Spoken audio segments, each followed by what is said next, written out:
On Thursday, President Trump announced on Truth Social he is granting former Mesa County Clerk and Recorder Tina Peters a full pardon despite being behind bars on state charges. As the Tina Peters saga continues to make the news here on the Western Slope and across the state of Colorado, state leaders are responding to the news and speaking out about the pardon itself.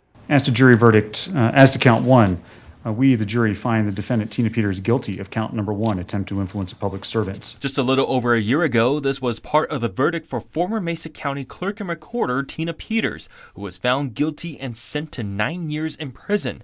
Fast forward to Thursday night, the president wrote on Truth Social, slamming Democrats, and said they were relentless in their targeting of Peters, and stated at the end, saying, "I am granting Tina a full pardon of her attempts to expose voter fraud in the rigged 2020 presidential election."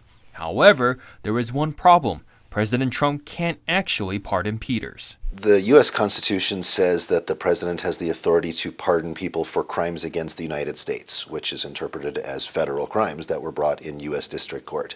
These were crimes that were against the state of Colorado, and only the top executive of the state of Colorado has the authority to pardon that, which is at the current time Governor Polis. The governor responded to the post stating in part, "No president has jurisdiction over state law nor the power to pardon a person for state convictions. This is a matter for the courts to decide, and we will abide by court orders." We reached out to the Colorado Department of Corrections for a comment on the matter. They declined an interview at this time, but sent us a statement saying, quote, "The Colorado Department of Corrections is aware of the recent social media post by the president. Ms. Peters is currently serving a sentence imposed by the District Court of Mesa County for violations of Colorado state law. We have no further information," end quote. We need to make sure that we live under the rule of law and that we acknowledge what facts are facts. After the 2020 election, there were so many different efforts in court to suggest the election was somehow improper. They all failed.